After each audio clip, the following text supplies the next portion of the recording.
plus tarder, on va commencer notre culte.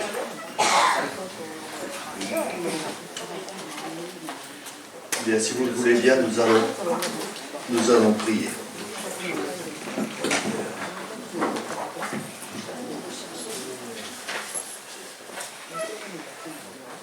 Seigneur, quelle joie, quel privilège que de pouvoir nous tenir devant ta face, de pouvoir te célébrer.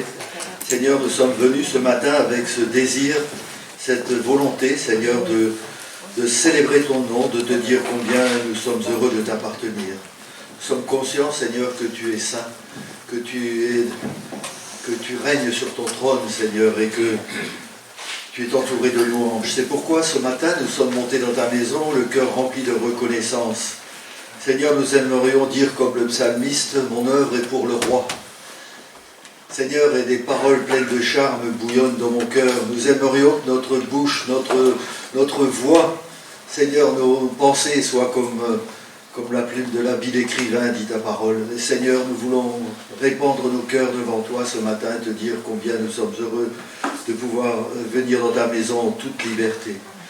Seigneur, avec nos frères et sœurs sur toute la surface de la terre, nous voulons célébrer ton nom, célébrer ta victoire, dire combien nous sommes heureux de t'appartenir et de t'avoir pour Seigneur et Maître. Seigneur, nous te demandons ta grâce pour nos bien-aimés frères et sœurs. Oui, nous avons une pensée, Seigneur, pour ces hommes, ces femmes qui sont sous la férule, sous la domination, Seigneur, de ces tyrans, Seigneur. Oui, nous te prions pour nos frères et sœurs en Ukraine et te demandons que cette tuerie arrête, Seigneur. Aie pitié de notre humanité. Amen. Seigneur, fais grâce encore, Seigneur, et viens au secours de tous ces bien-aimés, de ces hommes, ces femmes, Seigneur, qui sont là, dans la misère et sous la tyrannie, la barbarie, Seigneur, des hommes.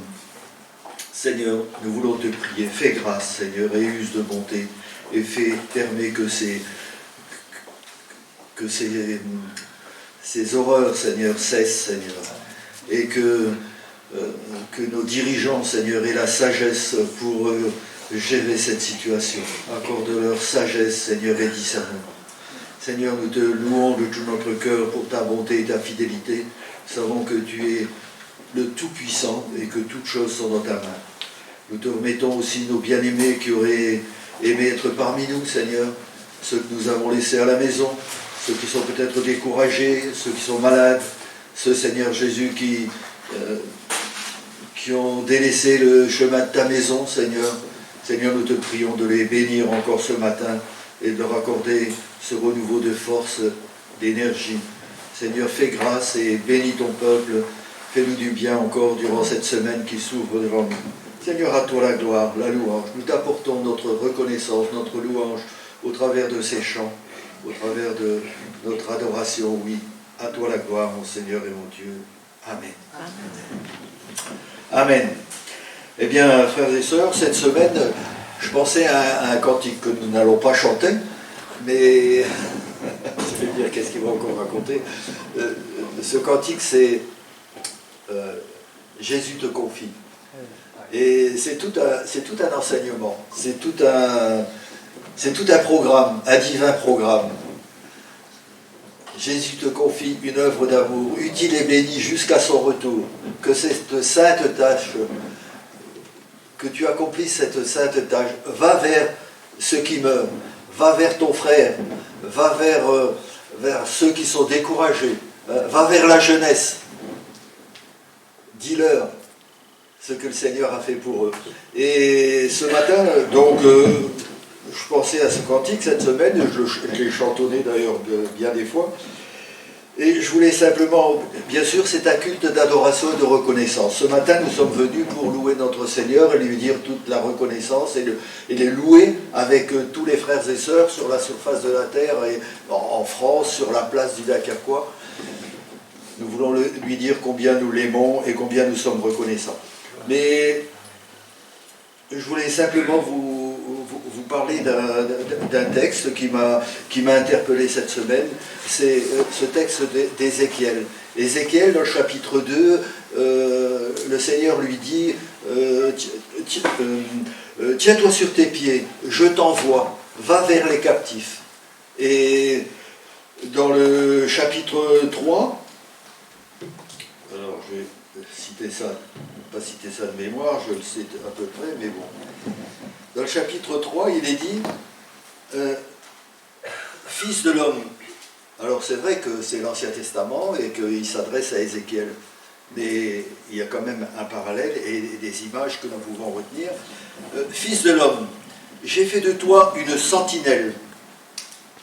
Quand tu entendras une parole de ma bouche, tu les avertiras de ma part. Quand je dirai au coupable, tu vas mourir. Si tu ne l'avertis pas, si tu ne parles pas pour avertir ce coupable et lui demander d'abandonner sa mauvaise conduite pour obtenir la vie sauve, alors, certes, ce coupable mourra à cause de sa faute, mais je te demanderai compte de sa mort. Si par contre tu as averti le coupable et qu'il ne se détourne pas de sa méchanceté, ni de sa conduite coupable, il mourra pour sa faute. Mais toi, tu seras déchargé de ta responsabilité. De même, si un homme juste se détourne de sa conduite juste pour faire le mal, parce que j'aurai placé quelques occasions de chute devant lui, et s'il meurt pour n'avoir pas été averti, certes, c'est à cause de sa faute qu'il mourra, et l'on ne tiendra pas compte de sa conduite juste du passé, mais je te demanderai compte de sa mort. Mais si tu as averti l'homme juste pour qu'il ne commette pas de faute, et qu'effectivement il n'en commette pas, alors il vivra pour avoir entendu tes avertissements, et toi, tu seras déchargé de toute responsabilité. Voilà, un avertissement. Ça fait penser à Jonas aussi, quand l'Éternel lui dit, l'Éternel s'adressa à Jonas pour la seconde fois, va à Ninive, mets-toi en route, et va à Ninive. Donc c'était aussi un ordre. Et j'avais aussi relevé un petit texte, alors rapidement, c'est dans 2 Pierre, je crois, oui, 2 Pierre.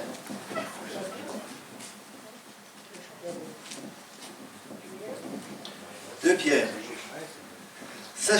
Sachez tout d'abord que dans les derniers jours, des moqueurs viendront, qui vivront au gré de leurs propres désirs.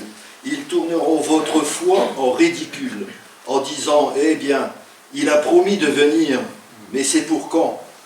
Nos ancêtres sont morts et depuis que le monde est monde, rien n'a changé. Un peu plus loin, le Seigneur n'est pas en retard dans l'accomplissement de sa promesse, comme certains se l'imaginent. Il fait simplement preuve de patience à votre égard, car il ne veut pas qu'un seul périsse. Il voudrait au contraire que tous parviennent à se convertir, mais le jour du Seigneur viendra comme un voleur. Voilà.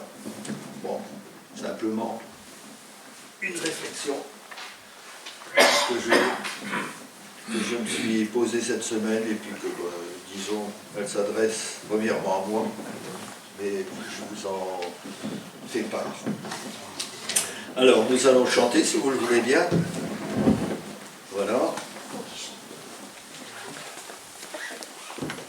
Excusez-moi, il y a quelque chose qui ne va pas. Voilà. Voilà. Je vais essayer de ne pas le toucher. C'est tout. Alors, je vous propose « À toi la gloire ». Gloire à Dieu. Terre, écoute sa voix.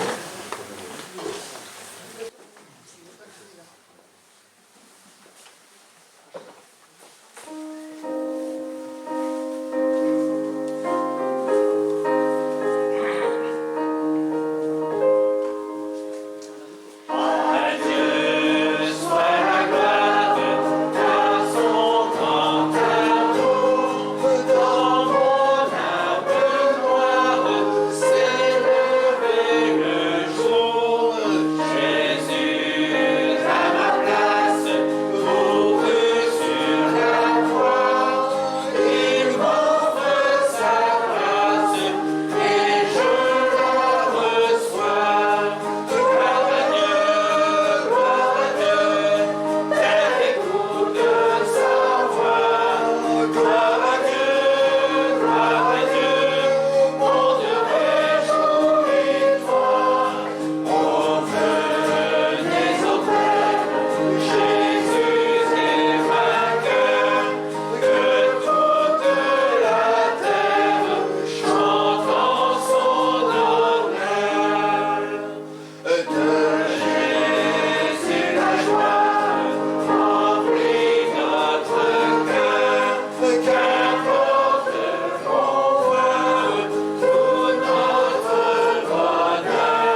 Céleste patrie, mon cœur pense à toi. Là, mon âme unie à Jésus son roi. Bénira sans cesse le grand Dieu sauveur qui dans sa tendresse sauve le pécheur. Voilà. Qu'est-ce qui se passe? Pas de courant ou... Non, pas la sorte. Hein? Alors. Peut-être. Donc on peut pas chanter, le projecteur ne fonctionne pas. Si. Ah bah si, c'est pas grave. C'est parfait. Céleste patrie, mon cœur pense à toi, là mon âme unie à Jésus son roi, bénira sans cesse le grand Dieu sauveur. Ben, on peut reprendre cette dernière strophe.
Majesté. Majesté. Voilà. Dans notre cœur, Christ, le Sauveur, règne en Seigneur. Oui, une règle d'or. Le Seigneur est Sauveur et Seigneur. S'il n'est que votre Sauveur, bon, je sais bien qu'ici, pour la plupart des personnes, mais c'est surtout pour les gens qui écoutent cette vidéo, le Seigneur est Sauveur et Seigneur. S'il n'est que Sauveur, eh bien c'est une religion qu'on a inventée, c'est une philosophie. Le Seigneur est notre Seigneur et Sauveur et Seigneur. C'est-à-dire que nous lui donnons notre cœur et nous le servons. Sinon, ça ne sert à rien. Voilà, majesté. À lui la majesté. À lui soit louange, honneur et gloire. Majesté. J'ai oublié j'ai salué notre frère Patrice et son épouse, et j'ai oublié, enfin vous avez remarqué qu'il est au milieu de nous. Bienvenue à Patrice et à Bernadette. C'est lui qui va nous donner donc, comment dirais-je, va nous présenter les Gédéons, et c'est lui qui nous apportera la prédication. Voilà, donc nous allons chanter ce petit chœur. Notre moment de louange, nous l'aurons au moment de la scène. Et donc je vais laisser la place après à Patrice pour qu'il nous présente donc les Gédéons. Sois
Voilà, bonjour à tous.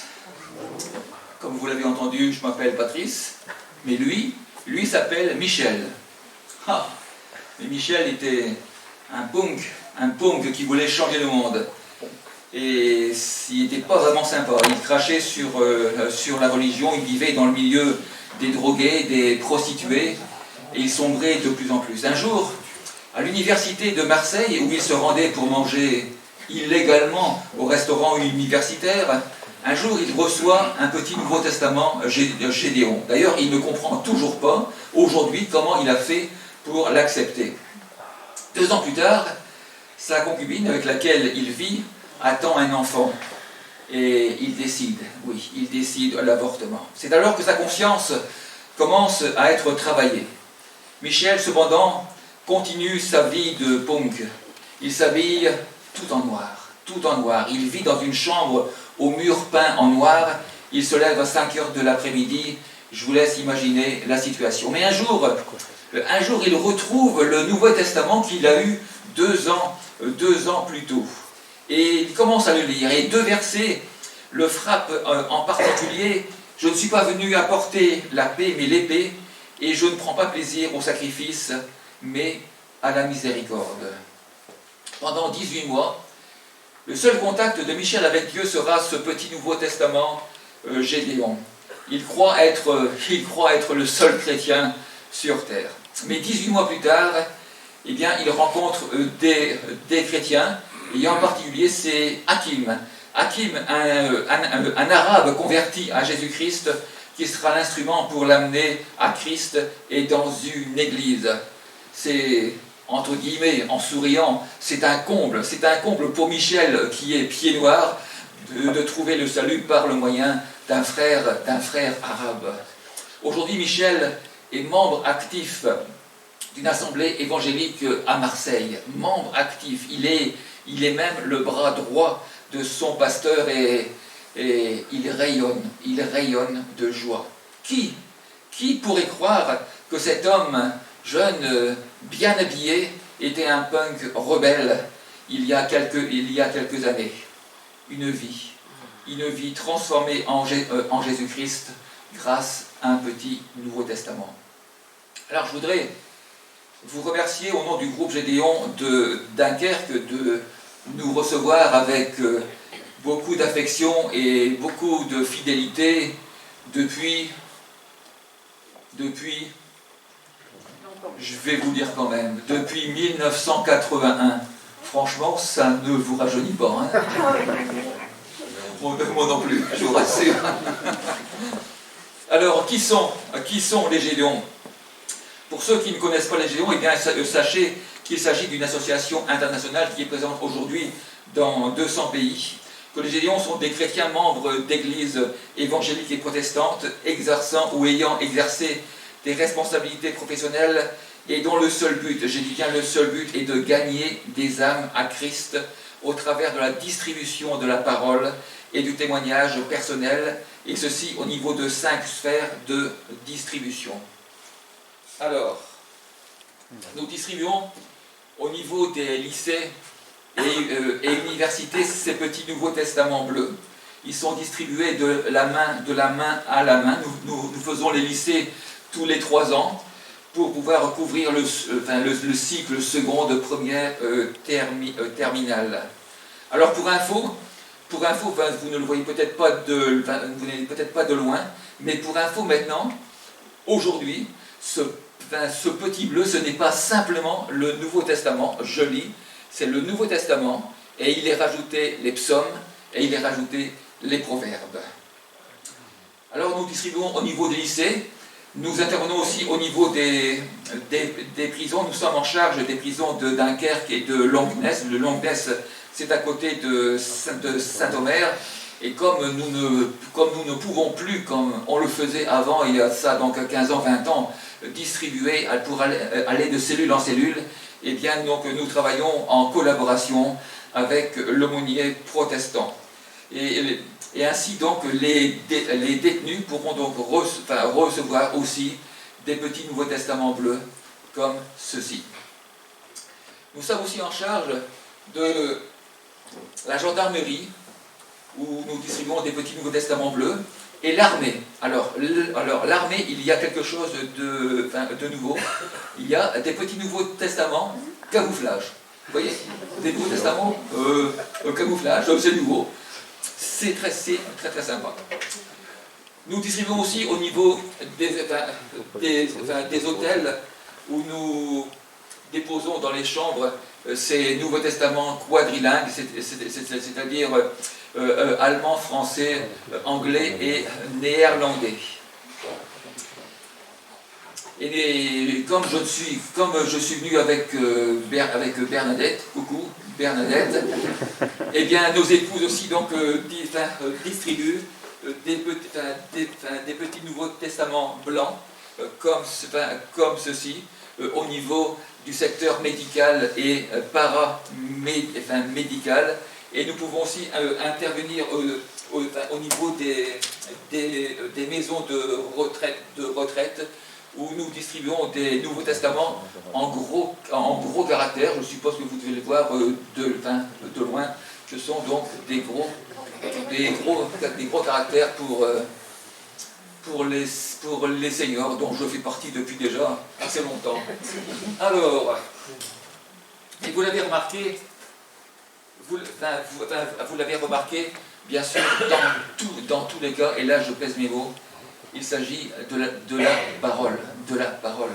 Et nous sommes en quelque sorte, et je le dis avec beaucoup d'humilité, nous sommes en quelque sorte le prolongement d'un des bras missionnaires de l'Église, non pas au bout du monde, mais au niveau local, au niveau de la région, au niveau de la ville, quelquefois, et ça m'est déjà arrivé, simplement au bout de la rue. Mais le seul but est de gagner des âmes à Christ au travers de la distribution de la parole. C'est le but du groupe Gédéon de Dunkerque. Il y a eu aujourd'hui plus de 2,4 milliards de Nouveaux Testaments qui ont été distribués par les Gédéons dans le monde. Non, je vous rassure, je ne me trompe pas d'un zéro. Il y a eu plus de 2,4 milliards de Nouveaux Testaments qui ont été distribués par les Gédéons du monde entier depuis la création de l'association, c'était en 1898. Dans le monde, il y a environ 244 000 Gédéons et épouses, et en France, il y a 57 groupes comme le groupe de Dunkerque. Vous allez me dire, bon, 57 groupes c'est bien. Non, pas vraiment, je pense que c'est très insuffisant, parce que 57 groupes pour 96 départements, il y a beaucoup de zones non pourvues, avec peu ou pas d'églises évangéliques et protestantes. Mais par comparaison, au niveau international, je suppose que vous avez tous pris vos passeports. Bon, alors on y va. On part à l'étranger. Imaginez 57 groupes en France, au Brésil, 751 groupes Gédéons. En Inde, 983 groupes Gédéons. En Indonésie, vous allez me dire, mais l'Indonésie, c'est le plus grand pays musulman du monde. Oui, bien sûr, 249 groupes Gédéons. En Birmanie qui s'appelle Myanmar, aujourd'hui c'est un pays pas facile du tout. Demandez à Timothy Patton ce qu'il en pense. Eh bien, il y a 81 groupes Gédéons. Au Sri Lanka, ce tout petit pays de 20 millions d'habitants où il y a eu des attentats récemment contre des églises, 39 groupes. Et je me sens vraiment, bien sûr, obligé de vous parler de l'Ukraine. En Ukraine où il y a des Gédéons depuis 1989, eh bien, écoutez bien, il y a 211 groupes Gédéons et il y a eu plus de 16 millions de Nouveaux Testaments qui ont été distribués en Ukraine. Alors, en France, seulement 57, c'est peu. C'est vraiment trop peu. Et il y a des endroits dans le monde où vous n'imagineriez pas qu'il y a des Gédéons. Bon, il y en a peu, très peu certes, mais il y a des Gédéons à Bahreïn, il y a des Gédéons en Jordanie, au Koweït, à Oman, il y a des Gédéons au Qatar, et ça depuis déjà donc un petit moment. En Syrie, il y a 2 groupes, en Iran et aux Émirats Arabes Unis. Voilà, je voudrais refermer La parenthèse internationale, pour revenir à notre mission plus locale, notre secteur d'activité concerne toute la côte littorale, donc de Dunkerque jusque Berck, ainsi que la Flandre intérieure, du côté de Saint-Omer, du côté d'Hazebrouck, et on va même jusque Montreuil. Alors je vous ai parlé des lycées et des universités. Alors c'est vrai que nous parcourons le littoral et la Flandre profonde quand il n'y a pas de pandémie. En 2021, depuis octobre, nous avons repris enfin nos distributions, mais très prudemment, avec masque et avec gants, Covid oblige. Et on a repris nos distributions en nous tenant éloignés des grilles de sortie à cause de la loi Blanquer. Vous allez me dire, mais qu'est-ce que c'est que cette loi Blanquer? Je vous la lis, écoutez bien, elle ne nous est pas favorable du tout. Loi Blanquer, l'État protège la liberté de conscience des élèves. Écoutez bien, les comportements constitutifs de pression sur les croyances des élèves ou de tentatives d'endoctrinement de ceux-ci sont interdits dans les écoles publiques et les établissements publics locaux d'enseignement à leurs abords immédiats et pendant toute activité liée à l'enseignement. La méconnaissance de cette interdiction est punie de l'amende prévue pour les contraventions de la 5e classe. C'est simplement 1 500 €. Alors vous avez compris que cette loi Blanquer, elle nous gêne, elle nous pose problème pour les élèves, par exemple, qui prennent les bus, parce que les bus sont très souvent proches de la grille de sortie du lycée. Néanmoins, depuis octobre 2021, nous avons pu, comme je vous l'ai déjà dit, reprendre nos distributions. Nous avons commencé à la sortie du lycée Jean Bart. Alors je le connais bien, c'était mon bahut il y a quelques années seulement. Et donc à la sortie du lycée Jean Bart, il y a eu 622 lycéens qui ont pu recevoir leur petit Nouveau Testament bleu. Puis nous avons fait à Coudekerque le lycée professionnel de Fernand-Léger. Bon, c'est une toute petite structure, et il y a eu 154 lycéens qui ont reçu le Nouveau Testament. Puis nous avons été au lycée Mariette à Boulogne, où là, il y a eu 800 lycéens qui ont pu recevoir leur Nouveau Testament. À Calais, le lycée Léonard de Vinci, où il y a eu 380 Nouveaux Testaments qui ont pu être distribués. Et puis joyeux Noël, avons-nous pu dire aux 435 lycéens du lycée privé des Dunes à Dunkerque. 435 lycéens du lycée des Dunes qui ont pu recevoir leur Nouveau Testament aussi. Le 22 février dernier, ce n'est pas très vieux, nous étions à la sortie du lycée du Nord-Dover à Grande-Sainte, et ça s'est aussi très bien passé. Il y a eu 411 lycéens qui ont pu recevoir leur Nouveau Testament. On a été vraiment bénis parce qu'il y avait une position où on était très visible, et on n'a eu aucun contrôle, aucune opposition, et vraiment un accueil très favorable des lycéens. Alors imaginez ici à Dunkerque, depuis la rentrée de septembre, eh bien, il y a eu 1622 lycéens du Dunkerquois qui sont maintenant en possession de leur Nouveau Testament. Alors, imaginez 16 cartons de 100 Nouveaux Testaments. Voilà. Ça ne vous parle pas beaucoup, et je suis entièrement d'accord avec vous. Bon, 16 cartons de 100 Nouveaux Testaments. Alors imaginez maintenant, imaginez que les 1622 lycéens du Dunkerquois, ils soient là, dehors. Je ne sais pas comment on a fait pour les rassembler, mais ils sont tous là.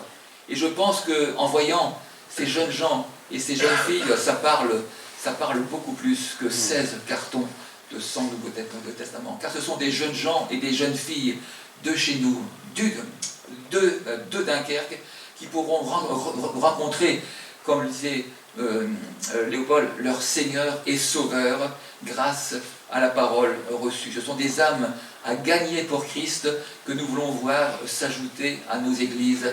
Et je pèse mes mots. Ce sont, j'ai envie de dire, ce sont vos lycéens. Ceux peut-être que vous allez rencontrer en ville. Alors après les distributions, et merci Seigneur parce que nous avons pu abondamment distribuer ici donc à Dunkerque, eh bien il nous faut intercéder. Il nous faut intercéder et prier avec les églises locales pour qu'il y ait du fruit, pour qu'il y ait des vies transformées. En sortant de chez lui, Marc, qui est un gédéon du groupe d'Agno dans l'Est, voit un fourgon s'arrêter un petit peu plus loin là. Un homme en sort, il passe devant lui et lui adresse un grand sourire. Marc est donc étonné, il demande « On se connaît ?» Et Adrien répond « Oui, on se connaît. » « Ah bon ?» répond Marc, « Mais et de où ?» « Il y a 5 ans, lui dit Adrien, vous m'avez donné un petit Nouveau Testament comme ça. À la sortie de mon lycée, répond Adrien. Alors Marc tout de suite lui demande s'il l'a lu. Et la réponse est sans appel, oui. Oui, je le lis tous les jours avec mon épouse et nous sommes devenus chrétiens. Il termine en disant merci, mais Marc lui répond c'est moi qui vous dis merci pour cette bonne nouvelle de 2 âmes sauvées. Alors, conclusion pour les gédéons, donc je m'adresse aussi donc, à Daniel qui est là-bas. Quand vous voyez un fourgon s'arrêter près de chez vous, attendez-vous à une bonne nouvelle. Dans la Voix du Nord, du vendredi 13 janvier 2017, il y avait l'interview du pasteur Philippe Calabria. C'était à l'occasion du 500e anniversaire de la Réforme. Et sur la photo du journal, si tu peux projeter, merci, voilà. Et sur la photo du journal, il montre le Nouveau Testament qu'il avait reçu à l'université d'Amiens. À l'époque, il était donc étudiant, et il a reçu comme 8000 autres étudiants et lycéens, parce que c'était donc, on était parti donc à beaucoup, on était parti avec Maurice Auquel, il avait donc dans sa remorque 10 000 Nouveaux Testaments. Et on a pu en distribuer ce jour-là 8000 dont Philippe Calabria, qui était donc à l'époque rocker, il faisait partie d'un groupe de rock, et qui est maintenant devenu pasteur. Alors merci, je remercie l'Église d'intercéder pour que la parole qui a été donnée porte du fruit aujourd'hui, demain, peut-être plus tard, mais qu'elle porte du fruit avec des âmes sauvées par la parole, parce qu'à l'origine, ce simple geste, je dis bien ce simple geste, donnait un Nouveau Testament. Il y avait des Nouveaux Testaments à l'hôtel Éole sur la digue, hôtel qui a changé de nom et que nous n'avons pas pu revisiter à cause de la Covid. Il y a, et j'espère qu'il y en a encore, des Nouveaux Testaments à l'hôtel Little Italy, c'est l'ancien Bon Point, avenue Kléber. Il y en a à l'hôtel Borel, il y en a à l'hôtel de Bretagne, près de la gare, mais je me dois de vous le dire, il y a beaucoup d'hôtels qui refusent, et c'est vraiment un sujet de prière que je partage avec l'Église. On attend avec impatience l'ouverture de ce très bel hôtel sur la digue. C'est la chaîne Radisson, je ne sais pas s'ils accepteront, mais dès qu'ils ouvrent, on y va. On leur propose. Parce que ce simple Nouveau Testament dans une chambre d'hôtel, j'ai envie de dire, ce témoin silencieux peut transformer des vies. Sûrement connaissez-vous le nom de Magali Blanchard. Magali Blanchard, elle interprète aujourd'hui de nombreux chants chrétiens. Mais voilà, il y a quelques années, eh bien, c'était une autre Magali. Elle a eu soif de liberté dès l'âge de 14 ans et elle s'est dirigée vers le monde de la musique, mais pas de la musique chrétienne, la musique profane, pour combler ses attentes. Elle a 16 ans et elle commence déjà à enregistrer ses premiers 45 tours à Montréal. Mais sa carrière d'artiste l'a menée, écoutez bien, à la drogue, à s'adonner à la sexualité, aux mensonges et même aux pensées de suicide, nous dit-elle. C'est le témoignage de Magali. Alors, mais un jour, elle se retrouve dans une chambre de motel et ce soir-là, dans la chambre, elle nous dit qu'elle a eu l'impression de voir comme une forme qu'elle appelait à l'époque énergie. Elle dit, je me suis retrouvée à genoux, au pied de mon lit, près de la table de chevet, et demandant à Dieu, est-ce que c'est toi? Et une paix est comme tombée sur moi. J'ai vu passer toute ma vie. Il m'arrivait souvent, après avoir pris de la cocaïne, nous dit-elle, de vouloir m'ôter la vie. Et voilà que Maggie entend alors une voix, comme une voix, ouvre le tiroir, et en pleurs, elle l'ouvre, et elle découvre un Nouveau Testament comme celui-ci, en plusieurs langues, placé par les Gédéons. Alors qu'elle avait été dans le passé plutôt habituée à lire la tour de garde des témoins de Jéhovah, elle trouve la partie en français et tombe à la fin du Nouveau Testament sur la prière du pécheur. Seigneur, Jésus, je reconnais que je suis pécheur, viens dans mon cœur. Et ce soir-là, quelque chose s'est passé. Maggie se retrouve endormie, à genoux, à côté de son lit, mais avec une paix en elle et l'impression de se sentir enfin propre, enfin clean. Dieu avait vraiment fixé un rendez-vous avec elle dans une chambre d'hôtel d'un motel. Ma vie a commencé là.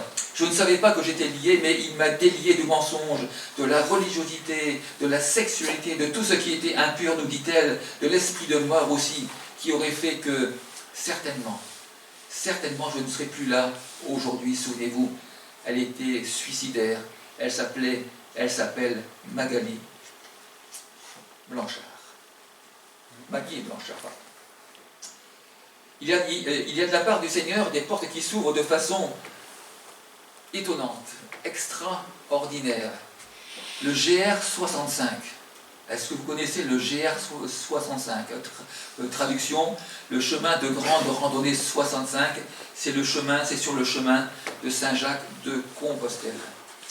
Et là, il s'est passé quelque chose d'étonnant.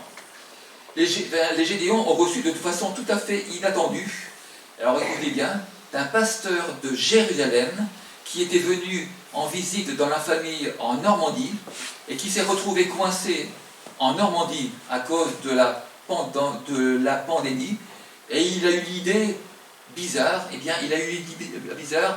de rechercher la liste de tous les hébergements sur le chemin de Compostelle. Et quand il a eu terminé cette liste, il l'a envoyé aux Gédéons. Et là où les Gédéons n'auraient jamais pu imaginer pouvoir distribuer, ils se sont mis au travail avec 4 équipes, dont une du Nord avec Paul Louis, qui était par hasard, entre guillemets, en vacances dans la région. Et le résultat est à noter dans les annales des distributions Gédéon, du jamais vu, 100% d'acceptation. Pas un seul refus. 1350 Nouveaux Testaments comme celui-ci ont pu être déposés sur le chemin de Saint-Jacques de Compostelle, au niveau des hôtels, au niveau des gîtes et au niveau des chambres d'hôtes. Et maintenant, il faut prier pour qu'il y ait du fruit. Il faut prier pour que des personnes comme Maggie Blanchard fassent cette rencontre imprévue, mais qui lui a sauvé la vie. Les prisons. Nous sommes en charge des prisons de Dunkerque et de Longnes, qui sont... Longnes était donc à côté de Saint-Omer. Et je me souviens, à la fin de ma présentation, une présentation que j'ai fait comme ici, c'était à l'église du Littoral à Saint-Paul, Dominique, que je n'avais jamais rencontré, que je ne connaissais pas, est venu me voir à la fin du culte. Et il a sorti de sa poche un petit Nouveau Testament Gédéon, comme ça. Et puis moi, donc fort naïvement, je lui ai demandé, « Ah, et à la sortie de quel lycée l'avez-vous reçu ?» Et il m'a dit, « Non, je l'ai reçu à la prison de Langness. » Et j'ai été choqué en bien, ça veut dire, mais c'est extraordinaire. Il était de passage à Saint-Paul, ne savait pas qu'il y aurait une présentation Gédéon, et j'avais en face de moi la démonstration, je pèse mes mots, la démonstration d'une vie transformée en Jésus-Christ, à la prison de Langness. À Langness, l'aumônier protestant de la prison, il s'appelle Jean Joumac. Il nous a dit que quelques hommes se sont convertis grâce au témoignage et à la parole de Dieu. Il parle de Michel, de Clément, de Laurent, de Robert, et je dois vous dire que ça m'a été confirmé ensuite par différents pasteurs lorsque j'ai fait des visites d'église dans la région. En novembre 2015, il nous dit un détenu plutôt sataniste de la prison de Langness criait haut et fort qu'il ne priait que Satan. Et un jour, il a trouvé dans sa cellule un Nouveau Testament. Il l'a ouvert, il l'a lu, et il s'est converti. Jean Joumac nous dit, c'est une conversion radicale, nous dit l'aumônier Jean Joumac. Alors ça, c'est la radicalisation dans les prisons, comme je l'aime. L'armée, la gendarmerie, la police, je vous ai montré ce petit Nouveau Testament de camouflage. Voilà.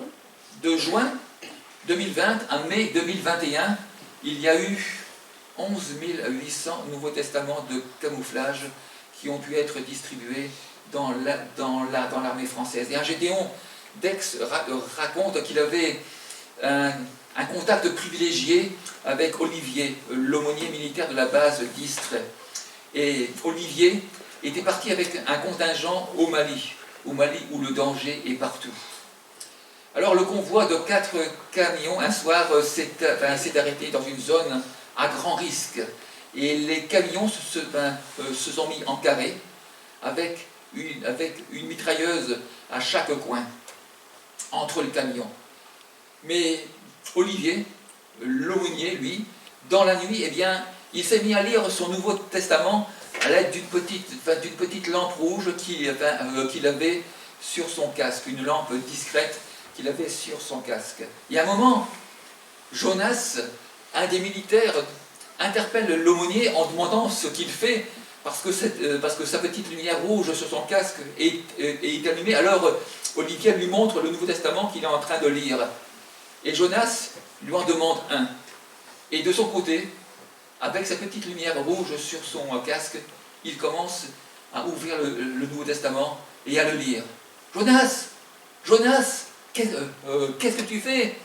Parce que d'autres ont vu qu'il y avait donc la petite lumière rouge sur le casque qui était en fait allumée. Et Jonas lui dit, voilà, je suis en train de lire un petit Nouveau Testament.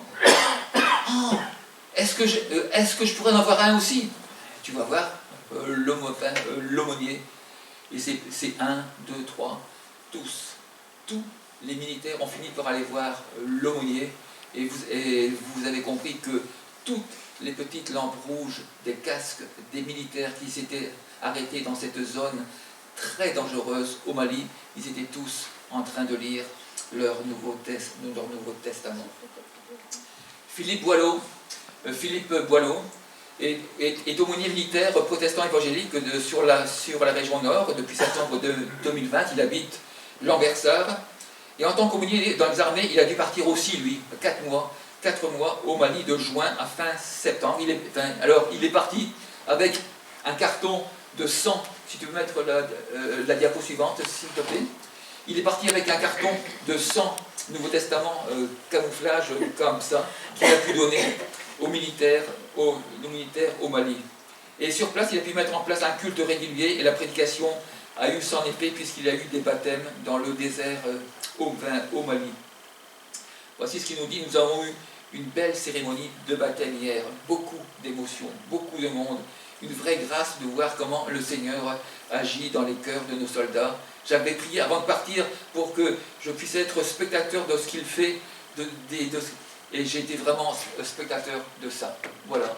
Alors au niveau donc baptistère, bon c'est un petit peu... il est bleu quand même, il est beau, hein. Bon, on regarde quand même, mais c'est quand même un beau bleu, hein. Mais voilà. Mais toujours est-il que du fruit. Il y a eu du fruit. Il y a un témoignage de Bolivie. Le Nouveau Testament a arrêté la balle.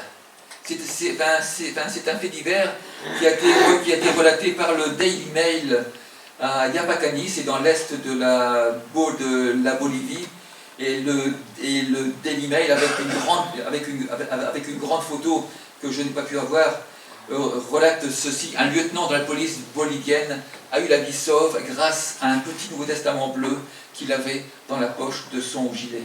Il a reçu un projectile de 9 mm qui s'est encastré dans son Nouveau Testament. Et le Daily Mail titre en grand, avec photo à l'appui, c'est un miracle. C'est un miracle.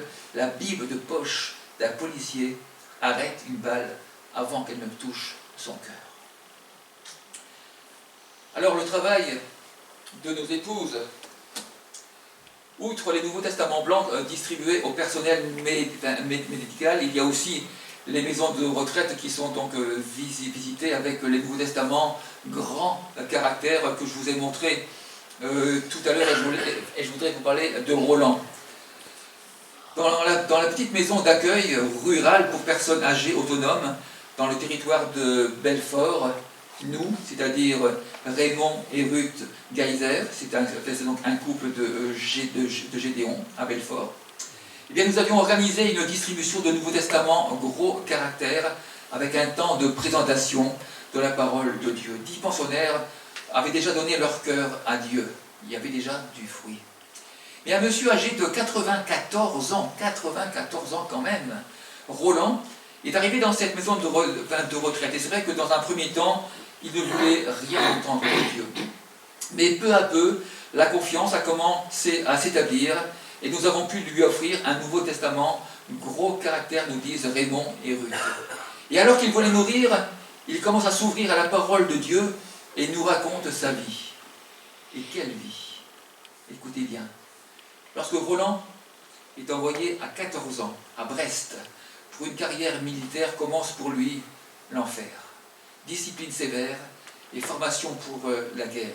Il participe ensuite au débarquement de Normandie, dans la 2e division blindée. Il voit tomber devant lui des milliers de soldats. Puis il est envoyé à Londres sous les bombardements. Il retire des décombres les blessés et des morts. Il est envoyé ensuite à la frontière autrichienne où la guerre fait rage. Puis il s'engage dans la Légion étrangère et participe durant 4 ans à la guerre d'Indochine. Quelle vie, quelle vie. Tous ses camarades sont tués. Lui-même reçoit une balle qui ricoche sur sa tête. Il est gravement blessé. On le croit mort. Alors, on le jette sur un tas de cadavres. Et puis, quelque temps après, le voyant bouger, on l'emmène pour le soigner et il s'en sort miraculeusement. Lorsque Raymond, le Gédéon, entend Roland parler de sa vie, alors avec beaucoup d'émotion, il prend le Nouveau Testament gros caractère dans lequel il y a les psaumes, et il lit ceci, le psaume 91. Que 1000 tombent à ton côté et 10 000 à ta droite, tu ne seras pas atteint. Et soudain Roland dit, mais c'est ma vie ça, mais c'est ma vie ça, parce que des morts, il y en a eu qui sont tombés à côté de Roland. Mais que 1000 tombent à ton côté et 10 000 à ta droite, tu ne seras pas atteint.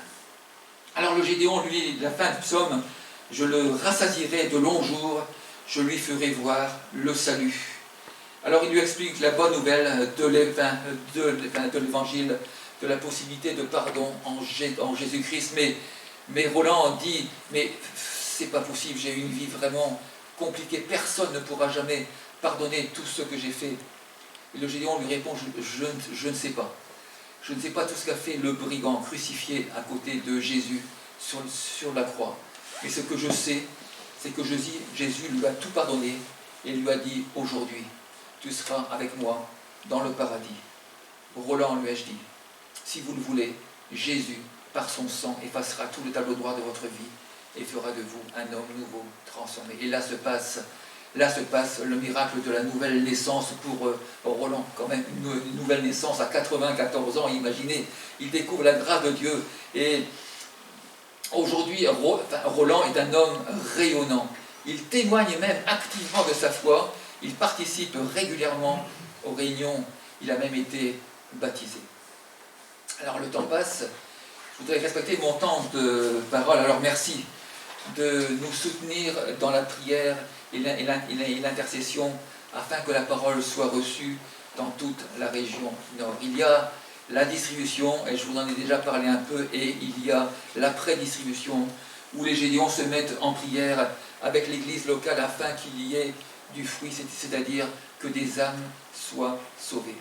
C'est comme un vaste champ qui a été semé, qui a été abondamment semé et qui donne du fruit au bénéfice de votre prière et de votre intercession. Merci aussi pour le soutien financier qui servira exclusivement, je dis bien exclusivement, à financer l'achat de Nouveau Testament. Alors, oui, priez avec les Gédéons, priez avec les Gédéons pour qu'il y ait du fruit. Vous ne saviez peut-être pas, mais la ville de Dunkerque a déjà été abondamment ensemencée avec la parole. Pour info, nous avons commencé à distribuer à Dunkerque, à la sortie des lycées, c'était en 1982. Eh bien, à Jean-Bart, au lycée Jean-Bart, il y a eu 8146 lycéens qui ont reçu leur Nouveau Testament. À Angelier, il y a eu 9335 depuis le début. 9335 lycéens qui ont pu recevoir leur Nouveau Testament. Certes, beaucoup sont maintenant adultes, sont maintenant chefs de famille, mais ça fait quand même beaucoup de monde. Alors en tout, dans le proche Dunkerquois, écoutez bien, il y a eu plus de 38 000 lycéens et étudiants qui ont reçu la parole. Alors, merci de prier. Merci d'intercéder pour que la semence porte du fruit. Et là aussi, je pèse mes mots. Même 10 ans, même 20 ans, même 30 ans après, et que beaucoup de lycéens reçoivent le message que tout est accompli en Jésus-Christ. J'ai déjà reçu des messages, des mails qui commençaient comme ceci. Il y a 20 ans, j'ai reçu un petit Nouveau Testament bleu, et je vous laisse imaginer la suite. Oui, 10 ans, 20 ans, quelquefois 30 ans aussi. Alors si vous avez à cœur cette association, bonne nouvelle, vous pouvez avoir une relation privilégiée avec notre association en devenant ami des Gédéons. J'ai une petite brochure que je pourrais vous donner à la fin du culte si vous le désirez. En étant ami des Gédéons, vous serez mis au courant des distributions, des résultats. Vous recevrez un bulletin trimestriel vous donnant des informations non plus locales mais nationales. Et bien sûr, c'est totalement gratuit. Vous y trouverez des témoignages, des sujets de prière et beaucoup d'informations. Alors, un dernier témoignage? Oui? Oui. Un témoignage, écoutez bien, étonnant, et vraiment aussi là, incroyable. Nous sommes au Brésil, nous sommes lors d'une distribution massive de Nouveau Testament aux étudiants, et ça se passe très très bien. Les étudiants acceptent les Nouveaux Testaments, ils sont ravis, et puis ça se passe bien, et puis voilà que il y a un étudiant qui arrive, et qui lui, il n'est pas d'accord du tout, il est rugueux, il est particulièrement agressif, il commence même à insulter les Gédéons. Vous savez ce que vous pouvez faire avec tous ces livres? Vous pouvez ce que vous pouvez faire? Eh bien, regardez ce que vous pouvez faire. Vous pouvez les jeter très loin, et le prend, et le jette très loin, très loin, et ça monte très haut, et ça atterrit sur la terrasse, sur le toit d'un immeuble. Bon, c'est tout. C'était incaractériel, c'est pas grave. Il y a eu beaucoup d'étudiants qui ont reçu la parole. Enfin, on ne va pas s'affoler pour un cas. Mais voilà. Mais voilà. Plus tard, dans la journée, un homme de petite taille, couvert de goudron, s'est présenté aux Gédéons et leur a dit ceci. J'étais sur le toit de ce bâtiment pour travailler, dit-il. Et puis j'ai envisagé de me suicider parce que je suis un raté. Et à un moment où j'allais sauter, il y a eu un miracle. Dieu m'a frappé à la tête avec ce livre. Et il montre au Gédéon le Nouveau Testament qui l'a frappé. Et il raconte comment il a été atteint à la tête par un petit livre venu de nulle part. Mais pas vous. Vous m'avez compris. Je viens de lire, nous dit-il, dans ce petit Nouveau Testament que je peux avoir la vie éternelle. Alors, s'il vous plaît, monsieur, dites-moi comment. Et Louise, L-U-I-Z, c'est son nom, est devenu notre frère en Christ ce jour-là, explique le Gédéon brésilien. Notre Dieu est un Dieu incroyable. Louis a gardé la vie, mais bien plus, il a gagné la vie éternelle. Alors, en vous remerciant pour votre attention, pour votre soutien, pour votre fidélité, je voudrais vous laisser ce verset, c'est dans Ésaïe 61 au verset 11. Car comme la terre fait éclore son germe, comme un jardin fait pousser ses semences, ainsi le Seigneur fera germer le salut et la louange en présence de toutes les nations. Une toute dernière chose. Il y a environ 2 à 3 Nouveaux Testaments qui sont distribués par les Gédéons dans le monde toutes les secondes. Et depuis que j'ai pris la parole, il y a eu environ plus de 3000 Nouveaux Testaments qui ont été donnés dans le monde de la main à la main. Et je vous remercie pour votre attention.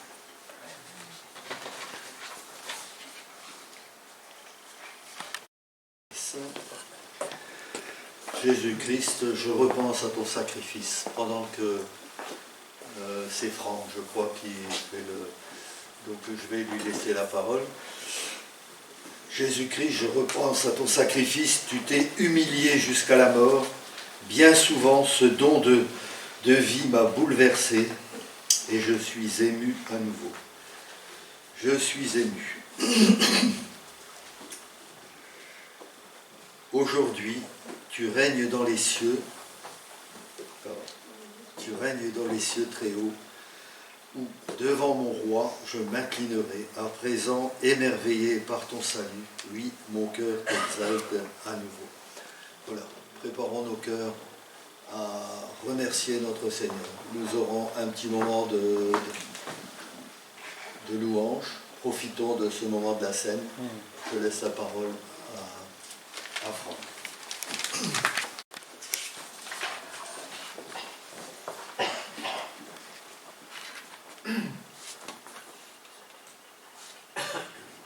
Merci vraiment Patrice pour ce partage. C'est toujours, moi j'écouterai des heures. Franchement j'écouterai des heures, tous ces témoignages à chaque fois que tu viens au nom des Gédéons, c'est toujours un plaisir. Et je me souviens, tu parles du lycée Jean Bart.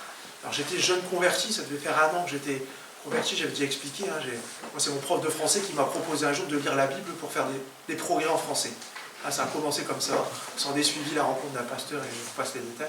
Et 1 année ou 2 après, je me souviens, alors je pense bien que c'était toi, mais tu n'étais pas tout seul. J'étais au lycée Jean Bart et je vous ai vu là devant cette porte à distribuer ce petit Nouveau Testament que j'avais dit, bon voilà, j'en ai pas besoin, moi j'ai ma Bible, et finalement je l'avais gardé. Il a été très longtemps dans ma veste de manteau, c'était pratique, ou dans le sac à dos pour pouvoir l'ouvrir de temps en temps. Et j'ai essayé de me souvenir tout à l'heure, je sais que je l'ai donné à quelqu'un un jour aussi, moi, je me suis dit, je ne sais plus les circonstances, peut-être quand je donnais un coup de main à l'armée du salut, quelque chose, et que j'ai eu une discussion, et ce Nouveau Testament. Voilà. C'est toujours un plaisir de se rappeler voilà, cette petite main tendue avec un trésor au bout. Hein. Je le dis souvent, le Seigneur nous utilise tous et toutes la manière dont il le souhaite. Et ces distributions, voilà, cet impact, vraiment que le Seigneur bénisse ce ministère. On est vraiment à cœur de vous soutenir et de prier pour ce que vous faites. Voilà, je m'en arrête là. On a aussi ce privilège ce matin de pouvoir nous rassembler. Et je sais que, voilà, on l'a dit plusieurs fois ce matin, Jésus est votre Seigneur, votre Sauveur. Et donc vous avez un jour témoigné publiquement que le Seigneur était votre Seigneur, votre Sauveur. Vous êtes donné à lui, vous avez donné votre cœur et votre vie.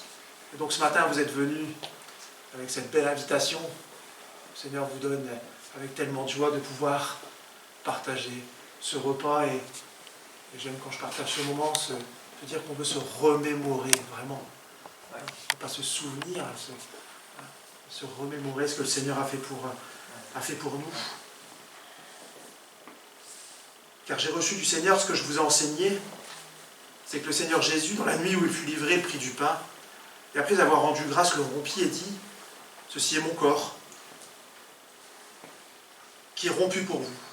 Faites ceci en mémoire de moi. » De même, après avoir soupé, il prit la coupe et dit, « Cette coupe est la nouvelle alliance en mon sang. Faites ceci en mémoire de moi toutes les fois que vous en boirez. Car toutes les fois que vous mangez de ce pain et que vous buvez cette coupe, vous annoncez la mort du Seigneur jusqu'à ce qu'il vienne. C'est pourquoi celui qui mangera le pain ou boira la coupe du Seigneur indignement sera coupable envers le corps et le sang du Seigneur. Que chacun donc s'éprouve soi-même, et qu'ainsi il mange du pain et boive de la coupe, car celui qui mange et boit sans discerner le corps du Seigneur, mange et boit un jugement contre lui-même. » Toujours la partie qu'on n'aime pas trop, en fait. Hein. Partie où on dit, est-ce qu'on sent, m'arrive des fois, est-ce que je suis, Seigneur, est-ce que je suis digne ce matin de me présenter devant toi? Et on fait une rétrospective parfois de ce qu'on a pu être dans la semaine, de ce qu'on a pu dire dans la semaine, et on dit, Seigneur, est-ce que je m'arrête à ça? Tu as tellement été grand pour moi. Quand on se rend au culte le dimanche, pour écouter la parole du Seigneur et participer à ce moment de scène, on doit se rappeler, on doit avoir en tête qu'on se présente devant le Dieu saint, le Dieu 3 fois saint. Et que malgré nos faiblesses, eh bien, nous devons nous rappeler ce que représente la scène. Paul nous exhorte à nous examiner nous-mêmes. Vous allez partager que cet examen de conscience, je vais le dire comme ça, elle est facile pour personne. Elle est facile pour personne, car on est souvent aveuglé par nos propres défauts, alors c'est beaucoup plus facile de voir la défaillance chez celui qui est à côté de nous ou qui est derrière nous. Cette attitude nous empêche de progresser dans notre vie avec le Seigneur. Cet examen, je le dis de soi-même, doit se concentrer sur deux choses. Quelle est la réalité de notre repentance? Et quel est l'état de notre foi? Dans un commentaire, j'ai lu, elle disait, la repentance regarde aux choses que Dieu attend de nous. Mais la foi se propose les choses que nous attendons de Dieu. L'une regarde les commandements de Dieu, l'autre ses promesses. L'une règle nos actions, l'autre nos croyances. La repentance, c'est quoi? C'est reconnaître ses péchés. Reconnaître que nous sommes pécheurs. On ne veut pas se comparer aux autres. On ne veut pas se mesurer aux exigences de la loi de Dieu. L'examen de nos péchés ne doit pas se contenter, ne doit pas se limiter à simplement quelque chose d'extérieur. Voilà, nos attitudes. Mais quelles sont nos pensées, nos affections intérieures, nos paroles? On ne doit pas se centrer simplement à se rappeler le mal que nous avons pu faire dans la semaine, mais penser aussi peut-être au bien qu'on aurait pu faire. Peut-être c'est en cela qu'il faut parfois voir les choses.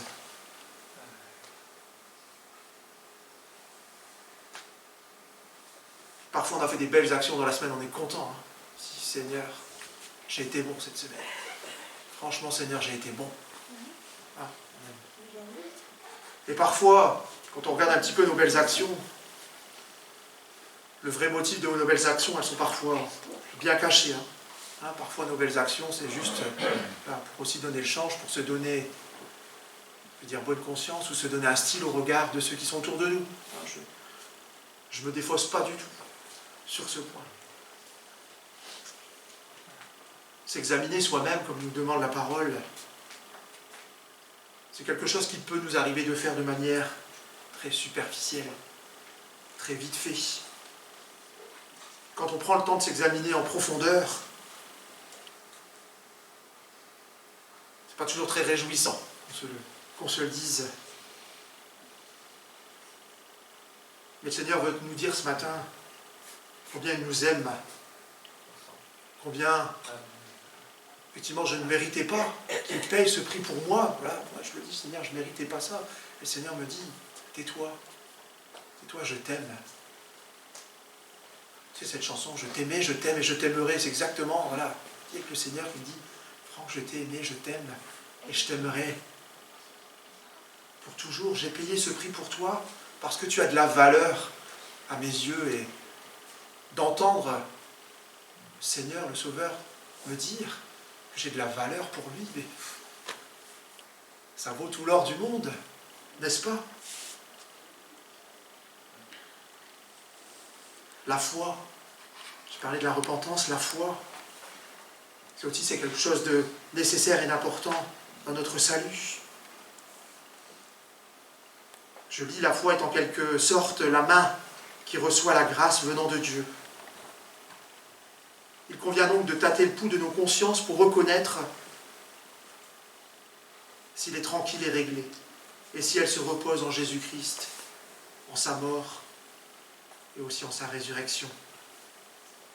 Oui, cet examen que nous voulons faire maintenant ne doit pas être un examen hypocrite, ni un examen superficiel d'extérieur. Ne pas avoir une foi endormie qui se repose vaguement sur la miséricorde de Dieu, ou une foi ignorante. La vraie foi, par contre, est celle par laquelle non seulement nous croyons que les promesses de Dieu sont véritables, mais aussi que ces promesses nous appartiennent. Je vais maintenant présenter ces éléments. Et pendant la distribution du pain, bien peut-être qu'on peut entonner, Léopold, ce chant que tu viens de lire, le temps que je passe dans les rangs pour distribuer le pain. Seigneur, je veux te remercier. Te remercier pour tout ce que tu fais pour nous, Seigneur, pour tout ce que tu as fait, ce geste grandiose et magnifique de payer le prix fort pour nous. Seigneur, merci parce que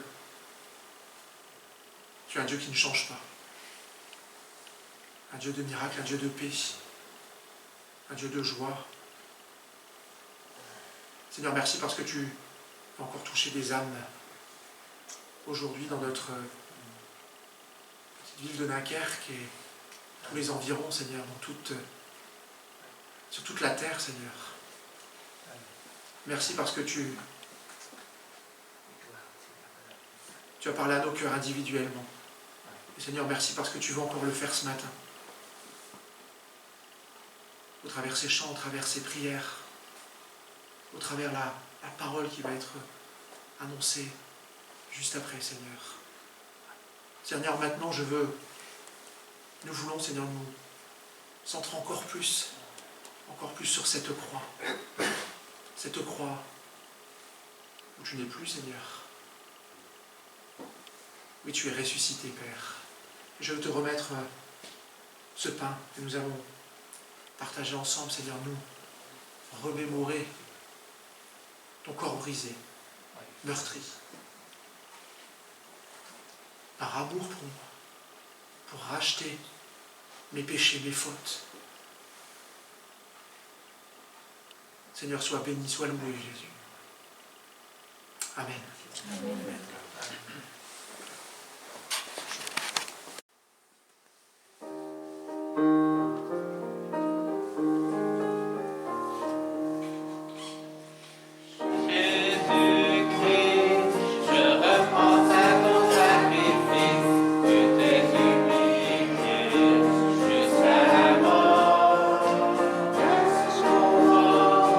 Ce nom de vie m'a bouleversé, j'en suis ému à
Voilà, je vous propose de remettre ce moment dans la prière.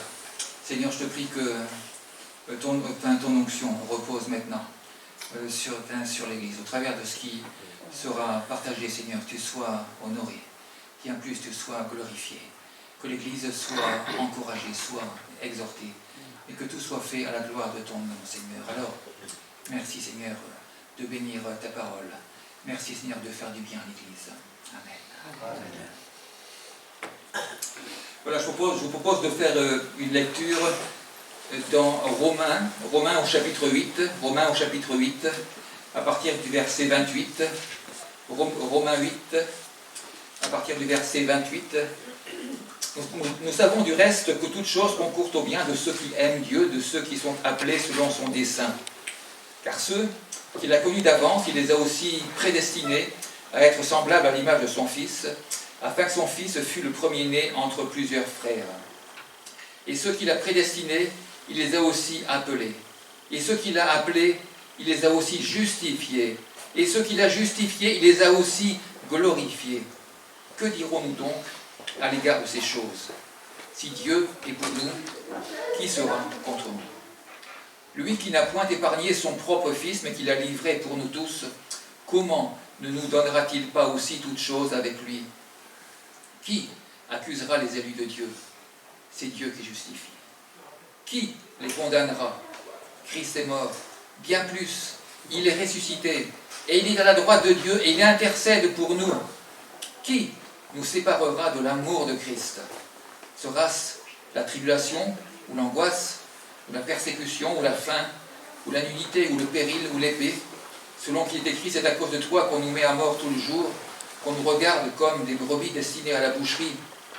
Mais dans toutes ces choses, nous sommes plus que vainqueurs, par celui qui nous a aimés. Car j'ai l'assurance que ni la mort, ni la vie, ni les anges, ni les dominations, ni les choses présentes, ni les choses à venir, ni les puissances, ni la hauteur, ni la profondeur, ni aucune autre créature ne pourra nous séparer de l'amour de Dieu manifesté en Jésus-Christ, notre Seigneur.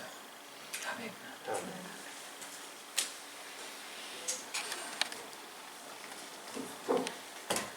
Le passage que nous venons de lire est parsemé de questions, et de questions qui ne sont pas sans réponse. Alors, ce passage commence par une affirmation, pour ne pas dire un rappel. Nous savons du reste que toute chose concourt au bien de ceux qui aiment Dieu. Comme si l'apôtre Paul voulait rappeler ce qui concerne ceux qui aiment Dieu, ceux qui sont appelés selon son dessein. Il y a des choses que l'on sait, d'autres que l'on ne sait pas encore, d'autres enfin qui sont parfois embuées, parfois enfouies dans les profondeurs de notre mémoire. Ah oui, c'est vrai. Oui, c'est bien sûr, oui. Ça y est, je me souviens. Alors Paul fait comme une piqûre de rappel. Toutes choses concourent au bien de ceux qui aiment Dieu. Et il y a une suite, de ceux qui sont appelés selon son dessein. Et je sais que cela vous concerne, que cela nous concerne. Et l'un ne va pas sans l'autre. Si on aime le Seigneur, il est naturel de répondre favorablement à son dessein. Même si, parfois, avouons-le, on aurait préféré parfois que ça se passe autrement, mais voilà. Nous sommes dans le plan de Dieu, dans le dessein de Dieu, dans sa volonté, dans toute sa volonté. Avez-vous remarqué que, parfois, lorsque l'on prie, lorsque l'on présente un besoin, lorsque l'on présente un sujet, eh bien nous avons l'audace inconsciente, heureusement, de dire à Dieu ce qu'il doit faire, comment il doit faire, où et quand. Même si cela part d'un sentiment noble, voire légitime, même si notre demande semble juste avec le seul désir de faire avancer le plan de Dieu et de le glorifier, seulement voilà. Dans Philippiens au chapitre 4 et au verset 6, vous connaissez, faites connaître vos besoins et connaissez la suite. Mais il n'est pas écrit, dites-moi comment je dois faire. Quand Jésus a expliqué comment il fallait prier, c'était dans l'évangile de Matthieu, au chapitre 6 et au verset 9, cette magnifique prière. profonde.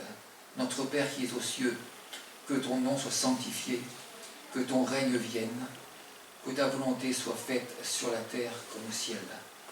Cette magnifique prière, très connue et trop souvent récitée, sans peser les mots, c'est une prière. Si je sortais sur le trottoir, ou alors si j'allais sur la place principale de Petite-Sainte et que je posais la question, comme si je faisais un micro-trottoir, madame, monsieur, s'il vous plaît, est-ce que vous connaissez cette prière? Certainement plusieurs répondraient oui. Attendez, je vais vous la réciter. Ah non, surtout pas réciter, parce que c'est une prière. C'est une prière. Au ciel, on n'y est pas encore. En revanche, sur terre, on y est, et si je ne m'abuse, avec les deux pieds dessus. Que ta volonté soit faite. Le Seigneur Jésus a toujours montré l'exemple avec ce moment particulièrement douloureux dans le jardin de Gethsémani. Dans Matthieu, au chapitre 26, au verset 39, il nous dit ceci: « Mon Dieu, s'il est possible que cette coupe s'éloigne de moi, toutefois, non pas ce que je veux, mais ce que tu veux. » Alors si je reviens à mon texte, au verset 29, comme par un crescendo, parti de très loin au travers de 4 qualificatifs, Paul va montrer ce que peut être une vie en Christ. Paul retrace la destinée selon le dessein de Dieu, et les mots sont forts. Nous avons lu prédestiné, nous avons lu appelé, nous avons lu justifié, glorifié. Alors les questions maintenant sont posées. Au verset 33, qui accusera les élus de Dieu? Je pourrais dire, qui accusera les chrétiens de Petite-Sainte réunis ce matin dans ce lieu, car élus, prédestinés et appelés? La réponse, mais c'est Dieu qui justifie. Imaginons à cet instant que nous soyons au tribunal dans une salle d'audience. La parole est à l'accusation, s'exclame le juge. Aucune des voix qui se sont élevées pour vous accuser n'a de chance d'être entendue et retenue au tribunal de Christ. Mais ça ne se passe pas comme ça normalement dans un tribunal, c'est une exception.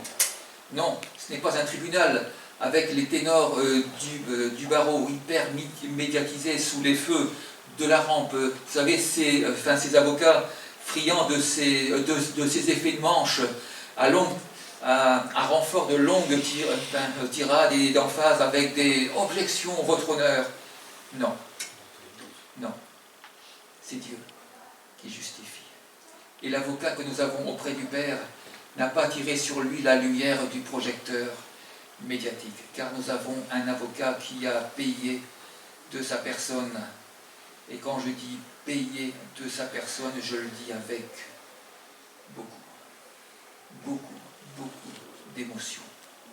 Il est le Rédempteur. Oh, sûrement vous vous souvenez de ce vieux cantique Rédempteur adorable, et de cette troisième strophe particulièrement inspirée. Souvenez-vous, le sang de mes blessures, ma couronne de roi, toutes ces meurtrissures, comprends-le, c'est pour toi. Mais souvenez-vous de ce que le Seigneur a dit dans le jardin de Gethsémani: mon Dieu, s'il est possible que cette coupe s'éloigne de moi, toutefois, non pas ce que je veux, mais ce que tu veux. Et au verset 34, qui condamnera les élus de Dieu? Il y a 2000 ans, la sentence a été rendue, et Christ est mort pour nos péchés. Souvenons-nous que nous avons partagé la scène avec beaucoup de sérieux, beaucoup de consécration tout à l'heure. Et il n'y aura pas d'objection, votre honneur, car tout est accompli. tout est accompli. Je me suis souvent surpris pendant la louange à proclamer ceci. Merci. Merci Seigneur Jésus parce que tu as accompli la volonté du Père. Tu as accompli la volonté du Père et oui, tout est accompli. En mourant sur la croix, dans d'atroces souffrances, et je pèse mes mots, dans d'atroces souffrances, il s'est chargé de nos péchés, de notre condamnation. Alors voilà la réponse à la condamnation, mais qui les condamnera? Qui condamnera les élus de Dieu? Il ne peut pas y avoir d'objection, ni de contestation, car tout est accompli. Et Paul, comme pour insister, comme pour rappeler, au verset 34, bien plus, il est ressuscité. Il est à la droite de Dieu et il intercède pour nous. C'est vrai que l'interprétation de la croix n'a pas le même sens, n'a pas la même valeur selon que l'on est chrétien ou pas.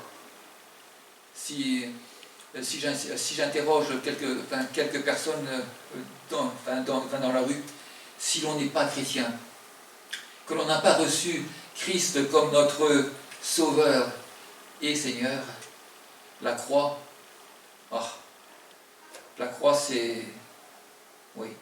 c'est la fin cruelle, douloureuse, et de toute façon injuste d'un homme nommé Jésus, incompris, rejeté par ses contemporains, une histoire triste, mais simplement une histoire, et de toute façon, une histoire qui finit mal en forme d'échec, car c'est vrai, il est mort, et point final. Ça, c'est pour ceux qui ne connaissent pas Jésus-Christ, mais pour nous, mais pour vous, mais pour nous qui sommes chrétiens, puisque nous sommes réunis dans ce lieu, dans cette église, non pour assister au culte, mais pour rendre un culte, et je pèse mes mots, pour honorer par nos louanges et nos actions de grâce celui par lequel nous sommes rachetés, Jésus-Christ. Pour nous, c'est différent. Nous sommes venus pour louer Jésus qui a tout accompli à la croix. Jésus a accompli la volonté du Père en acceptant de mourir sur la croix pour nos péchés dans d'atroces souffrances. Pardon si je me répète, dans d'atroces souffrances, mais il le faut. Jésus, c'est celui dont Jean-Baptiste dira sur le bord du Jourdain, « Voici l'agneau de Dieu ». C'est dans Jean, chapitre 1, verset 29. « Voici l'agneau de Dieu qui ôte le péché du monde. » Et j'ai une confidence à vous faire, que ça reste entre nous. J'aurais aimé être sur les bords du Jourdain à ce moment précis où Jean-Baptiste a proclamé « Voici l'agneau de Dieu ». J'aurais sûrement crié « Oui, oui, c'est lui, l'agneau de Dieu qui ôte le péché du monde. Écoutez ce que vous dit Jean. » On m'aurait sûrement regardé d'un air bizarre et dire « Mais qui c'est cette espèce d'illuminé ?» Mais enfin, voyons, mais c'est la prophétie, qui s'accomplit, c'est celui dont Jean parle. Regardez dans Jean 3,16. Ah mais non, c'est vrai. C'est vrai, les contemporains de Jésus n'avaient pas en main la précieuse parole que nous possédons. Nous sommes, nous, en 2022. Alors, on peut témoigner. Alors, on peut proclamer. On a la parole. Car Dieu a tant aimé le monde qu'il a donné son Fils unique afin que quiconque croit en lui ne périsse pas, mais qu'il ait la vie. Et il faut que je termine ma phrase, qu'il ait la vie éternelle. On cite souvent ce très beau passage de Jean 3,16. Mais Jean, voyez-vous, relate seulement ce que Jésus a prononcé de lui-même. Dans ce verset, Jean 3,16, non, ce n'est pas Jean qui parle, mais il parle de ce que Jésus a dit de lui-même. C'est Jésus qui a parlé. Alors cette parole retentit avec encore beaucoup plus de solennité, de force et de puissance. C'est Jésus qui parle de lui. Voilà ce qui va arriver, car Dieu a tant aimé le monde, et vous connaissez la suite.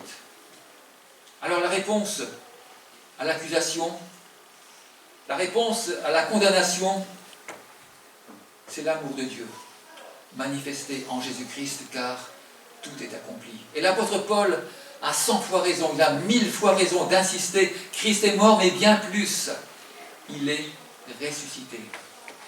Sachez-le bien, je vous le rappelle, dit Paul, mais vous le savez qu'il est ressuscité, qu'il est à la droite du Père et qu'il intercède pour nous, l'Église. Alors, qui accusera les élus? Qui les condamnera? Alors pour l'ennemi de nos âmes, il reste une solution. Tenter de nous séparer, tenter de nous écarter, tenter de nous éloigner de Dieu. Et la question est posée, qui nous séparera de l'amour de Dieu? Et la suite, manifestée en Jésus-Christ. Et c'est vrai que les moyens, les circonstances évoquées au verset 35 sont poussées à leur paroxysme, j'ai envie de dire à la limite du supportable. Le verset 35, nous l'avons parcouru en 3 ou 4 secondes. Mais imaginez, si on s'arrête un moment, un long moment, sur chaque circonstance, sur chaque situation, si on essayait de les imaginer, de les vivre dramatiques comme elles le sont, on pourrait, et je dis bien sûr, on pourrait ne pas en sortir intact, mais fortement ébranlé, fortement affaibli, interrogatif, mais comment est-ce possible? Comme au bord d'une rupture ou d'une relation. Et comme nous pouvons être accusés ou condamnés, peut-être que la tempête, peut-être que la tribulation, peut-être que l'angoisse, cette angoisse qui vous paralyse, qui vous tétanise, qui vous glace le sang, peut-être que la persécution, l'Église persécutée, les chrétiens persécutés dans le monde, c'est aujourd'hui, beaucoup plus qu'hier, une actualité malheureusement récurrente. Alors, on voudrait leur crier pour qu'ils entendent, prenez courage, gardez la foi, car, oui, nous l'avons lu, rien ne vous séparera de l'amour de Dieu manifesté en Jésus-Christ. Mais j'ai envie de dire avec honnêteté, vous connaissez comme moi ce vieil adage, les conseilleurs ne sont pas les payeurs. Alors oui, il nous faut intercéder, faire connaître à Dieu leurs besoins, les besoins de l'Église persécutée. Nous sommes au Liban, à Tripoli. À Tripoli, non pas la capitale de la Libye, mais une ville qui s'appelle Tripoli, au Liban. Un pasteur missionnaire et son église étaient persécutés par les islamistes. Et de passage à Lyon, ce missionnaire expliquait que les islamistes étaient venus pour le tuer. Alors, les membres de cette toute jeune église, cette petite église toute jeune, se sont regroupés autour de lui pour protéger leur pasteur. Il faudra nous tuer, dirent-ils aux agresseurs. Et les agresseurs sont repartis. L'angoisse, la persécution, la faim, la nudité, le dénuement total au point d'avoir faim, au point d'avoir froid. Et ce pasteur qui un jour a eu un malaise, il a eu un malaise, mais pourquoi qu'il eut un malaise? Eh bien tout simplement parce qu'il avait faim. Personne n'aurait pu supposer un seul instant que ce pasteur était en privation de nourriture car sans moyen. Je pense que personne n'a faim au milieu de nous. Mais ce passage de la parole évoque beaucoup de situations à la limite de ce que l'on peut supporter. Et l'ennemi de nos âmes, de nous dire « Ah, vous voyez bien ce qui vous arrive.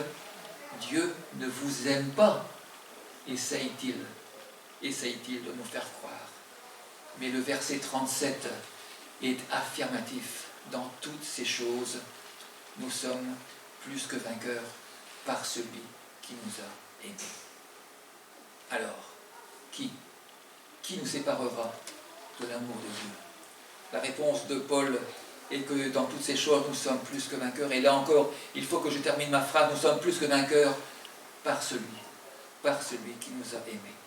Si l'on ne termine pas la phrase par celui qui nous a aimés, je crois que le verset perd de sa force, perd de son sens, perd de sa solennité. Alors, à toutes les questions posées, la meilleure réponse réside dans l'amour de Dieu, manifesté en Jésus-Christ. Non, pardonnez-moi, je ne radote pas, mais je pèse les mots, manifesté en Jésus-Christ. Alors, comme pour mettre un terme à cette série de questions finalement non recevables, Paul, au verset 38, je ne vais pas vous relire le long verset, car j'ai l'assurance que et il y a une longue liste, la liste est longue, rien ne pourra nous séparer de l'amour de Dieu manifesté en Jésus-Christ. Et cela nous encourage à resserrer les liens autour de notre Seigneur Jésus-Christ, et je crois vraiment que c'est la raison de notre rassemblement chaque dimanche lors du culte. Je ne vous connais pas tous, mais parce que vous êtes réunis ce matin pour apporter un culte de louange et d'adoration au Seigneur, un certain nombre d'évidences s'imposent. Alors, pardon, mais comme si je m'étais renseigné sur vous, j'ai appris 1 Corinthiens 6 au verset 20, et je le lis solennellement, vous avez été rachetés à un grand prix. Glorifiez Dieu donc dans votre corps et dans votre esprit qui appartiennent à Dieu. Oui, qui appartiennent à Dieu, car rien ne vous séparera de l'amour de Dieu manifesté en Jésus-Christ. J'ai appris aussi 1 Jean, chapitre 4, au verset 9. L'amour de Dieu a été manifesté envers nous en ce que Dieu a envoyé son Fils unique dans le monde, afin que nous vivions par lui, afin que vous viviez par lui. J'ai appris aussi, dans Galates, chapitre 3, au verset 26, vous êtes tous, fils et filles de Dieu, par la foi en Jésus-Christ. Et en cela, nous bénéficions tous de l'amour du Père. Alors, comme un point d'orgue, comme une conclusion, comme une dernière évidence qui s'impose dans Romains, chapitre 8, au verset 38, je ne vais pas vous relire le verset, car j'ai l'assurance que et la liste est longue, que rien ne pourra nous séparer, ne pourra vous séparer de l'amour de Dieu. Et vous l'avez compris, de l'amour de Dieu manifesté en Jésus-Christ. Lorsque nous partageons la scène, et nous l'avons fait avec beaucoup de solennité tout à l'heure, nous nous souvenons du repas de Jésus avec ses disciples, mais nous nous souvenons aussi et surtout de la croix. Non, Jésus n'est pas monté sur la croix, comme on peut l'entendre parfois, avec beaucoup trop de légèreté. Non, il a été cloué sur la croix, et il a subi de terribles souffrances. Souvenez-vous dans le jardin de Gethsémani. Mon âme est triste jusqu'à la mort. Restez ici et veillez avec moi. Puis ayant fait quelques pas en avant, il se jeta sur sa face et pria ainsi: Mon Père, s'il est possible que cette coupe s'éloigne de moi, non pas toutefois ce que je veux, mais ce que tu veux. Puis au verset 42, il s'éloigna une seconde fois et pria ainsi: Mon Père, s'il n'est pas possible que cette coupe s'éloigne sans que je la boive, alors que ta volonté soit faite. Oui, et nous l'avons commémoré tout à l'heure, Jésus accomplit la volonté du Père. Il termine parfaitement sa mission quand, dans l'évangile de Jean, au chapitre 19, au verset 30, nous entendions ceci: tout est accompli. Seul Jean nous précise qu'il a crié: tout est accompli. Tout est accompli, tétélestai, et le mot grec du Nouveau Testament qui est traduit par ces trois mots: tout est accompli. Pardon pour le registre un peu plus léger, mais historique.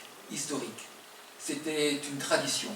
C'était une tradition dans l'Antiquité, quand un artiste terminait une œuvre, ou plutôt son chef-d'œuvre, le chef-d'œuvre de sa vie, alors il disait: tétélestai, tout est accompli, l'œuvre est achevée, et elle est parfaite. Alors oui, il est parfait. Oui, tout est accompli. Jean, au chapitre 17, au verset 4. J'ai achevé l'œuvre que tu m'as donné à faire.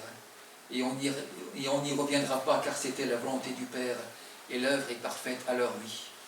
Tetelestai, tout est accompli. Alors pour conclure, nous savons que rien ne pourra nous séparer de l'amour de Dieu. Et je termine ma phrase, manifestée en Jésus-Christ, parce que tout est accompli. Amen. Seigneur, merci pour ce qui a été partagé. Merci de faire reposer ta bénédiction, Seigneur, sur l'Église.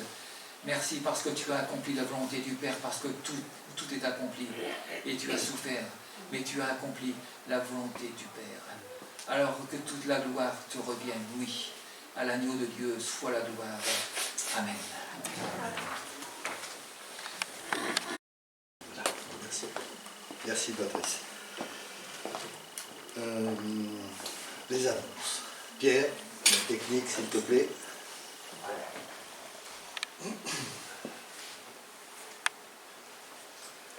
Donc, jeudi, 14h30, ici, étude biblique, et à 20h, toujours ici, par Zoom, voilà. Étude biblique sur c'est Luc. Dimanche prochain, culte spécial seul. Voilà. Un tronc est mis à la disposition sur la table à l'entrée de la salle afin d'y déposer votre don. Voilà. À vos agendas. Donc le 26 mars, journée de travaux, enfin matinée de travaux, à partir de 9h. Petit croissant pour ceux qui viennent.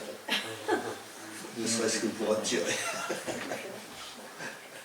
Assemblée générale des associations, donc 3 avril, à 14h. Ah ouais.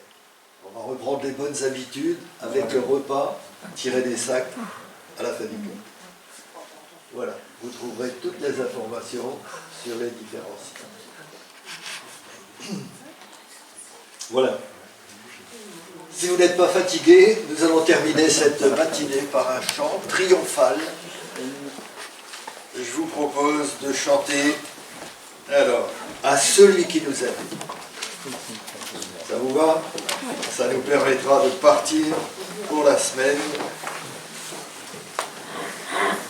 Non pas avec de bonnes résolutions, ce matin nous en avons eu, mais le cœur, voilà.